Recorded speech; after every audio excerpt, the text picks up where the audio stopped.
ba'zilar uni futbol sohasidagi cho'ng tragediya deydi. Lekin mana u haqiqiy tragediya.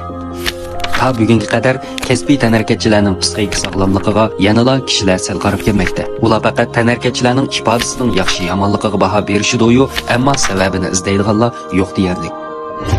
Dal mushu ayning 10-kuni Germaniya Hannover komandasining top mas'ullari musobaqa maydonida lozunga esib, Inkaning vafotining 15 yilligini xotirladi. Bu ilgari butun Germaniya, hatto dunyo futbol sohasini afsuslantirgan tragediya. Bugungi hikoyaning bosh personaji Robert Inka 2009-yili 10-ayning 11-kuni Janubiy Afrika dunyo lonqis futbol musobaqasining boshlanishiga oxirgi yarim yilga qolganda barliq to'pchilar dunyo lonqis futbol musobaqasiga qatnashish uchun butun kuchi bilan tirishish bosqichiga kirgan edi.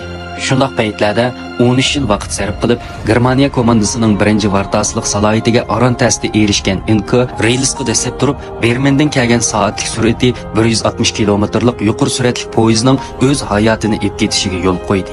Aslida u Noyerdanmi burun dunyo lonqis futbol musobaqasida o'z talantini namoyon qila oladi. Chunki Inka u 7 yoshida tunji kasbiy to'xtamga erishgan. 23 yoshida Benficaning kapitallik belgisini taqib sharaf quchgan. Hatto damliq vartar ko'p chiqadigan Germaniyadami uning talanti e'tirofga erishgan edi. Agar u 10 yil kechikib tug'ilgan bo'lsa, Guardiolaning orzusidagidek varta bo'lib qolgan bo'ladi. 2002-yil yozda Inka a'lo ifodasi bilan Nokampga keldi. Bu yer dal u intizor bo'lgan joy. U bu yerda ulug'vor planining ishga oshadiganligiga shaksiz ishonadi. Lekin yangi musobaqa fasliga tek qadam qo'ymay turibla, bosh trener Van Gaal uning qizg'inligiga sovuq suv sepadi. Ya'ni o'zining taktik o'rinlashtirishida Inkaning o'rni yo'qligini deydi.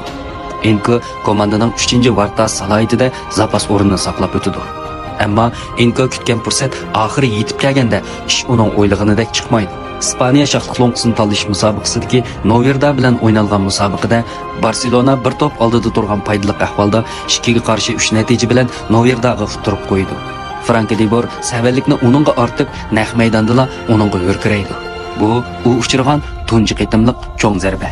Shuningdan keyingi Fenerbahçedagi nachar kechirmishmi uni texmi chunqur anga ittirib tashlaydi. Amalsiz qolgan u muddatdan burun to'xtamni bekor qilib Tenerifga qaytib kelib, bu Ispaniyadagi kichik orol komandasida qalbidagi jarohat izlariga davo izlaydi. Lekin taqdirning uni qo'yib bagisi yo'qdek qiladi. 2006-yili 9-oyda Inka qizi Laladan ayrilib qoladi. Texi bir necha oy ilgirla u Hannover 96 komandasi maydonida qizi Lala bilan mastanalarning qizg'in olqishiga erishgan edi. Tug'ilishdan burunla kasalga mubtalo bo'lgan. U da 3 qitim yurak operatsiyasi qildirib, aran hayot qolgan bu qiz bir mahal Inkaning xomushlik kesili ustidan g'alaba qilishida turtkilik rol o'ynagan edi. Inka garchi intayin azoblangan bo'lsa-mu, lekin bu o'tkaldan o'tib kapitanlik salohiyati bilan yaxshi natija yoritib, 2007-2008-yillik birlashmadagi eng yaxshi vartalik salohiyatiga hem Germaniya davlat komandasining birinchi vartalik salohiyatiga erishgan. Shu chaqda Kain va Lehmanlar orqa-orqadan davlat komandasidan chekinib, Hildebland, Adler, Neuer va Inkalarning raqobat holati shakllangan edi. Bu xil raqobat besimi Inkani yana bir qitim yiqitdi. U hatto qizdan ayrilish azobini yengiltish uchun 5 it boqdi. Yana bir qizni beqib oldi. Hamda uningga Laura deb ism qo'ydi. Lekin buning yanada foydasi bo'lmadi. Inka hayotining eng oxirgi bir necha haftasidan boshlab texmi ichmijaz bo'lib qoldi.